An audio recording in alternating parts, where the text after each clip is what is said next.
اعوذ باللہ من الشیطان الرجیم بسم اللہ الرحمن الرحیم نحمدہ ونصلی علی رسولہ الکریم اما بعد اعوذ باللہ من الشیطان الرجیم بسم اللہ الرحمن الرحیم۔ آج ہم اپنے ہفتہ وار درس کا آغاز کرتے ہیں۔ آج بروز اتوار 3 جولائی 2022 اور ہمارے آج کا درس ہوگا سورہ احزاب کا 9واں رکوع، آیت نمبر 69 سے لے کر 73 تک۔ تو میری مولانا خالد محمود صاحب سے گزارش ہے کہ وہ درس کا آغاز فرمائیں۔ اعوذ باللہ من الشیطان الرجیم بسم اللہ الرحمن الرحیم یا ایہا الذین آمنوا لا تکونوا کالذین آذوا موسیٰ فبرأہ اللہ مما قالوا وکان عند اللہ وجیہا یا ایہا الذین آمنوا اتقوا اللہ وقولوا قولا سدیدا یصلح لکم اعمالکم ویغفر لکم ذنوبکم ومن یطع اللہ ورسولہ فقد فاز فوزا عظیما۔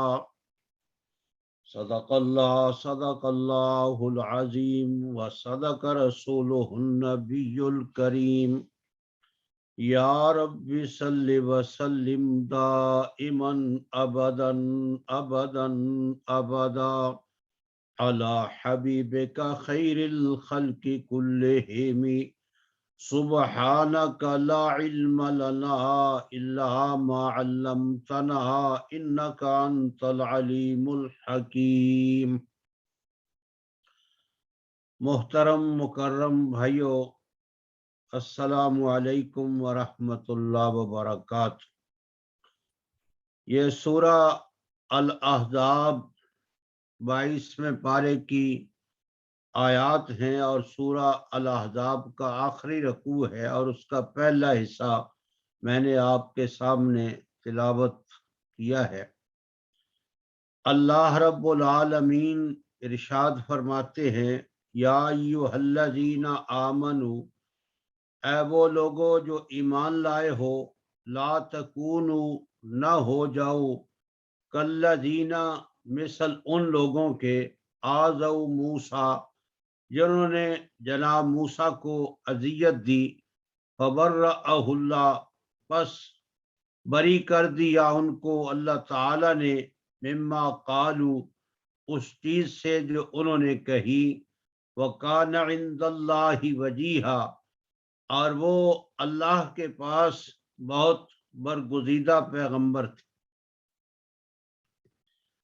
آپ جانتے ہیں کہ یہ پوری سورہ مبارکہ جو ہے، اس کے اندر رب تعالی نے اہل ایمان کو اس بات کی تعلیم دی تھی کہ اللہ کے پاک پیغمبر صلی اللہ علیہ وسلم کو کسی صورت جو ہے پریشان نہ کیا جائے، آپ کی عزت، آپ کا احترام جو ہے اس کو ہر لحاظ سے ملحوظ رکھا جائے۔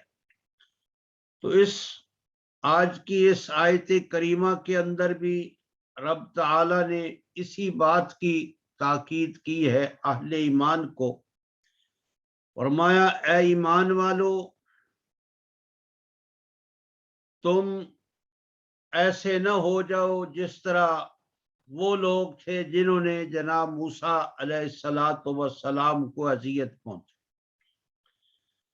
اب یہ بات جو اللہ رب العالمین نے ارشاد فرمائی ہے کہ تم ایسے نہ ہو جاؤ، یہ حفظ ما تقدم کے طور پر ہے، ورنہ اللہ کے پاک پیغمبر کے ماننے والے اور خصوصاً آپ کے صحابہ جو آپ کے مقدس دور کے اندر آپ کے جانثار اور فداکار مرد اور عورتیں موجود تھی، ان سے تو اس بات کا صادر ہونا کہ کوئی ایسی بات دانستہ طور پر جان بوجھ کر ہو جائے جس سے اللہ کے پاک پیغمبر کو ایذا اور تکلیف ہو، یہ ناممکن تھا، اس لیے کہ اس وقت کے اہل ایمان اور آج کے اہل ایمان تمام کے تمام اپنے پاک پیغمبر سے ٹوٹ کر محبت کرتے ہیں،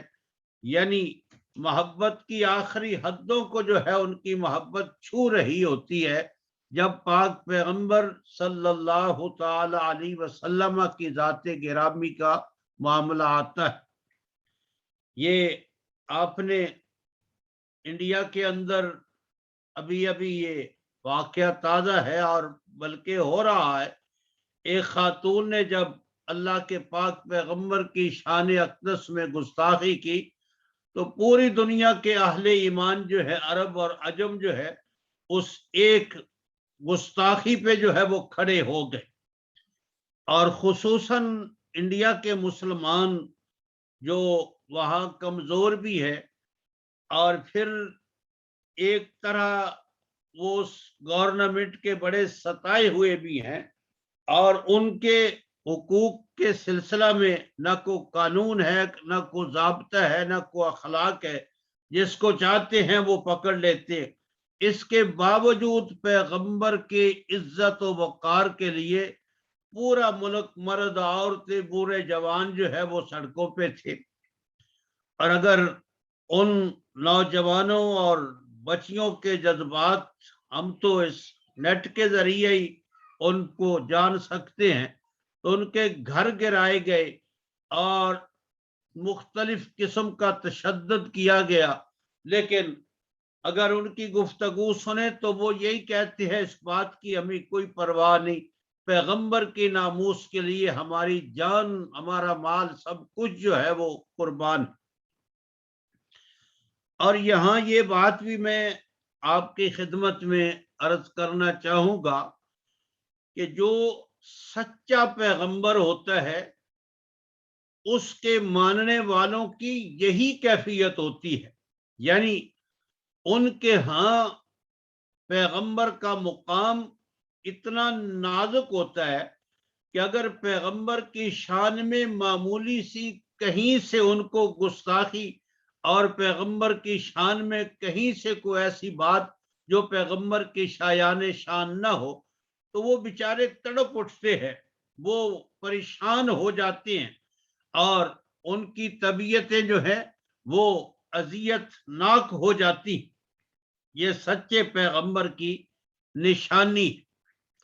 لیکن جو بناوٹی پیغمبر ہوتے ہیں ان کے ماننے والوں کو ان کی عزت، ان کی جو ہے وہ اس طرح کی چیزوں سے وہ ٹس سے مس بھی نہیں ہوتے، وہ کہتے ہیں خود ہی خدا جو ہے وہ نپٹ لیں گے، لیکن ان کی غیرت جو ہے وہ بیدار کبھی نہیں ہوتی۔ یہ آپ دیکھتے ہیں کہ کبھی اس جھوٹے پیغمبر کے بارے میں آج کل جو ہے وہ ایک دو چینل ایسے ہیں جو دن رات جو ہے اس کی خباثتیں اور اس کی کمزوریاں اور معلوم نہیں پتہ کیا کیا جو ہے، اور وہ انہی لوگوں کے ہیں جو ادھر سے ہو کر واپس اسلام کی طرف جو ہے وہ لوٹے ہیں۔ ایک کا نام زمزم ہے اور ایک کا نام جو ہے وہ شاید کیو ہے، تو وہ دن رات جو ہے، لیکن دوسری طرف سے ٹس سے مس بھی نہیں ہوتے کہ یہ ہمارے پیغمبر کے خلاف جو ہے وہ کچھ کر رہے ہیں۔ لیکن سچے پیغمبر، اب کتنا وقت جو ہے لمبا گزر چکا ہے، لیکن اس کے باوجود جو ہے پوری دنیا میں اہل ایمان پریشان ہو جاتے ہیں، بے تاب ہو جاتے ہیں جب بھی پیغمبر اقدس صلی اللہ تعالی علیہ وسلم کی شان اقدس میں کوئی نازیبہ بات جو ہے وہ کہی جاتی ہے، خواہ دنیا کے کسی کونے میں۔ تو اس لیے یہ جو رب تعالی نے اہل ایمان کو حکم دیا ہے کہ تم ایسے نہ ہو جانا جس طرح وہ لوگ جنہوں نے جناب موسیٰ کو اذیت پہنچائی تھی، یہ اہل ایمان سے دانستہ طور پر تو ناممکن ہے، بلکہ اس کا تصور بھی نہیں کیا جا سکتا، اور نادانستہ طور پہ جو ہے اس بات کا ہو جانا انسان جو ہے وہ نہ چاہتے ہوئے بھی کبھی کبھی، جس طرح